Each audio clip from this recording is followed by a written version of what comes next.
Morning. I could just start by asking about some players potentially returning from injury. Yeah. Lewis, Skelly, Saliba, Ben White. Can you give us an update on those three? Yeah, with Miles, there is nothing serious on the scan, so it will be a matter of today have a meeting with the medical staff. We have a training session, whether it's too early or not, and with Willie, something similar as well. I think definitely be in for next week. This week, let's see how it goes. And Ben White still not available, no. Not available, but potentially Saliba and Lewis, Skelly tomorrow. Yeah. Fantastic. Obviously, there's so much noise outside the club. Arsenal need to sign a forward. Arsenal need to sign a forward. And I know we sound like broken records when we ask you about that, but you clearly don't share that same sentiment. Do you think it is essential that you sign a forward, or would you be very happy with... Sorry, I don't share what? The same sentiment that you have to sign a forward this month, or do you? Have I ever said no to a striker? No, but you don't feel it's a necessity, do you? How do you say that? You do feel it's a necessity? I don't understand the question. Okay. I'm saying so many people outside the club seem to think that Arsenal have to sign a forward this month. So what is my opinion? Yes. That's what you're asking? Yes. Okay, my opinion is clear. We lost two very, very important players, Bukayo Saka and Gabi Jesus. So we lack goals, we lack people, we lack options in the front line. It's clear. Yes. Yeah. So do you think it's essential that you have to bring forward then? If we can get the right player, that's what we are actively looking at it. Yeah. Any player, no. Someone that makes us better and has an impact in the team. It's clearly that for the period that we lost them, ideally, we need some help because we were very short already and we're even shorter. But the team still copes with that. But we have to do what is right for the club. If the window were to close and you hadn't brought in a forward option? That's an option because it doesn't depend on us. It doesn't depend just on Arsenal or Mikel or our will. It depends on the market and many other factors. And is there work going on at the moment? Have you identified targets? Yeah. Yeah. Obviously, you're limited by the fact that you can't bring in a domestic loan. Would you consider the possibility of sending Neto or Sterling back to their parent clubs if a domestic loan was... We're not thinking about that. That's not an option? We're not thinking about it. Obviously, this weekend is a reverse of the opening day of the season fixtures. When you look at where Arsenal were there as opposed to where you are now, how do you think you've changed as a side since then? I think we are a much better size at the start of the season, much better. In what sense? In every sense, because we have, first of all, because we have evolved a lot as a team. We have some very important experiences. The way we have competed throughout the last 6-7 months with everything that happened is outstanding, I think. Okay, Roger from Premier League. Hi, Mikel. Just on a similar theme with that, I mean, you played Wolves at the start of the season. Different manager has come in since then. Do you relish that challenge of facing a new manager and somebody maybe don't? Well, he's been in now for a few weeks already, so we already know. I know Victor very well from previous clubs as well, and what his ideas are, and it's very clear how he sets the team. I think he had a really good impact in the team, and it will be a really tough match tomorrow because they are a really well-coached team, and especially there, they are a difficult side to beat. How do they differ under Pereira from the team that you faced at the start of the season under O'Neill? Have you noticed a difference in the short time he's been in charge? Well, in regards, first of all, to the structure and the organization that they use is different. There are certain very clear principles what they want to achieve with and without the ball, as well as certain players that they are in different moments. At the start of the season, they were in certain moment. Now they're in a different moment as well. So everything, it's important. They've lost 3 in a row, and they've conceded 3 in each of those games. Do you sense that their priority may be just to be as compact and difficult to break down as possible rather than playing on the front foot, but therefore obviously making it tougher for you guys? Well, they've done it differently. They've done it differently throughout matches, regardless the opposition and regardless as well results. So it tells a lot about their intentions as well. So we'll have to understand very quickly what kind of game they want to propose and what is good for us. One of the players that gets talked about there is Cunha, of course. He's been linked with several clubs, including Arsenal as well. What is it about him? What threat does he pose? What sort of a danger would he be?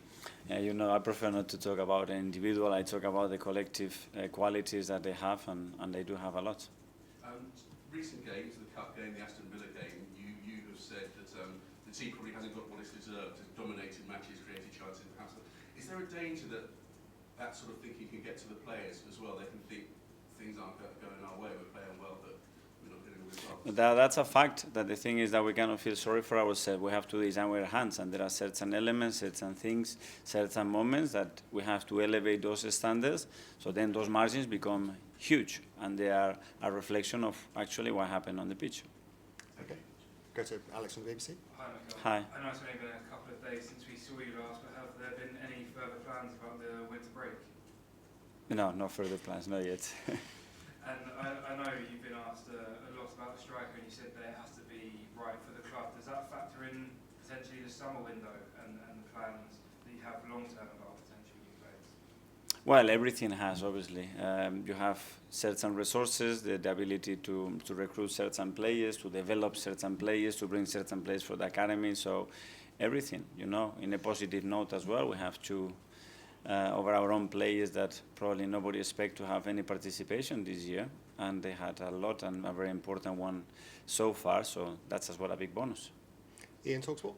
Hi, Mikel. How are Hi, you? good, thank you. When you look at bringing in players, so let's say you want to bring in someone to help out because Bukayo Saka's injured.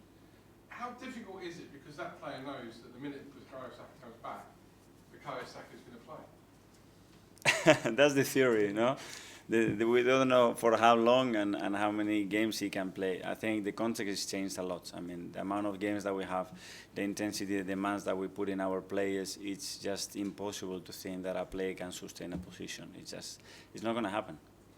And we're all asking managers the same sort of questions at the moment regarding transfers because a lot of injuries. Do you think at the end of the season, because of what's happened this year, you managers will get together and try and lobby for bigger squads in future? Because it's clear that the 25-man squads at the moment aren't big enough for what you need them for. Yeah, but I think we cannot resolve that situation. I think that situation that as well with the Premier League UEFA rules have to be adapted because the schedule is adapted in a really demanding way, but the constraints that the clubs have are more limited, and that doesn't make a lot of sense to continue in the direction that we want, which is towards the best football games that we want, to have players available for the players to extend their careers and maximize their potential and for the show to continue. Finally, I don't want to put too much pressure on you, but I'm expecting your problems with goal scoring not to be a problem tomorrow. Because I looked into the stats, and it's 46 years, so long before you were born, Arsenal last didn't score against Wolves. Wolves won 1-0 at Highbury, that was 1979. So I'm expecting lots of goals from your team tomorrow. So I don't want you to feel under any pressure, but all right? Yes, thank you for the staff, but for tomorrow games that doesn't help us, unfortunately. You can put it up in the dressing room. Yeah. Good. Simon from Standard. Mikel, can I just ask you in terms of, we've spoken a lot about what you're sort of capable of doing, what you can do. If you get players out the door this month, is that a way to increase the capacity of what you can do? You've given some assurances that money coming in can be used to bolster the squad. Well, it's all about balance as well, depending which player it is. If that player is a player that obviously it gives us space, so it's going to limit it again in a certain position. It all depends. The rules are quite tricky as well. It's not just what you bring or what you sell. It's actually what resources do you have available after that. Can I ask you as well about Ben White? I know you said he's a bit short for this week. It sounds like he's progressing quite well. Very good. Where is he with his rehab? Could he maybe that Newcastle semi-final? He hasn't trained with the team yet, but I think he's very close to do that. He needs to still tick a few boxes in the next 2-3 days, and if that's all going well and smoothly, I think he will be with us pretty soon. Okay. Nick from Haters at the back. Hi, Mikel. Hi. With so many games on top of each other, do you ever wish you could rotate yourself with a little bit of rest? Me? No, I'm okay. I'm okay. I don't have to run. It's very different, obviously, the psychological demands and everything that we want to achieve. Obviously, we put the bar really, really high, but it's what I love doing. I'm fine. But you have to look after yourself, don't you? You have to get extra sleep, or special diet. Diet, I'm doing good. With the sleep, yeah, I can sleep a little bit more, so I will find the right time to do so. And just finally, talk about players going out. It looks like one of those players might be the youngster Aiden Heaven. It'd be disappointing to lose one of your own academy products if that happens. Yeah, and you know, I cannot talk about anything that that is individual, and this is not my duty.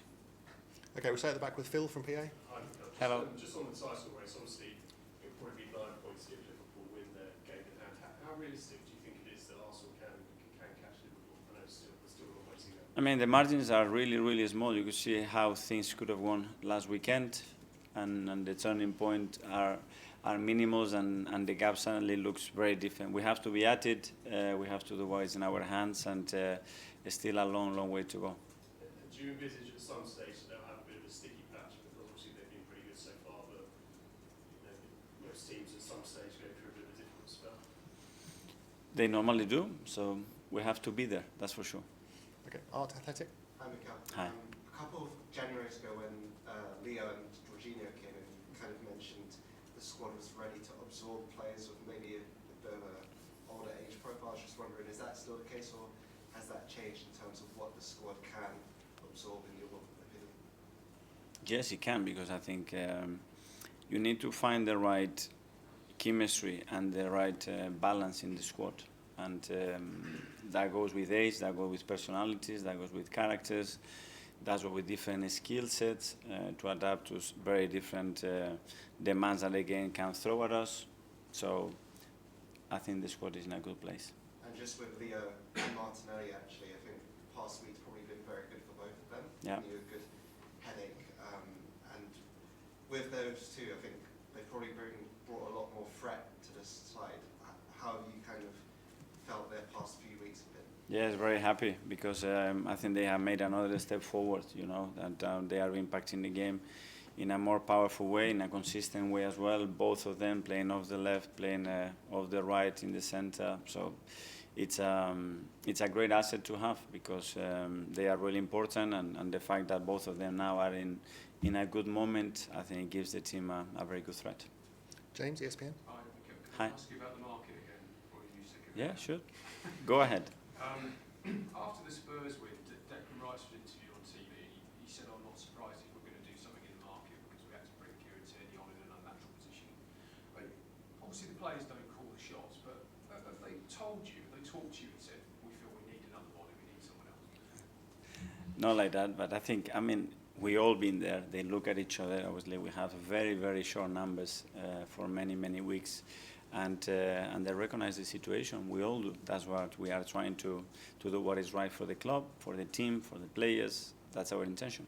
Do you, I mean, in general, do you consult players on the signings? Sometimes, yes. Especially if they know them, because that's getting away from the computer and what the data is saying, and it's real. You know, I've seen it, I sense it. A player can score a lot of goals, great. So how this player acted when he hasn't scored for 6-7 games. This is what I'm interested. Watch an interview of a player that hasn't scored for 6 games, and then what kind of goals he scores against which teams, in what context. The first half, is the second half. Is it only right foot? Is only header? Is always only in open spaces? Does he like the physical contact of this league? It's a lot of things. So when you have a player that have spent a lot of days with him, that's a really valuable information to have. Are you doing that now? I always do it. And just in general, can you just tell us what the market is like in general? Because in January normally it's quite quiet, but it feels like a lot of teams are trying to do something this time. That's a question for Jason, honestly. That's not for me. I know that I'm with the team, and the one that is managing all the situation is Jason at the moment. Okay. Yeah. Okay.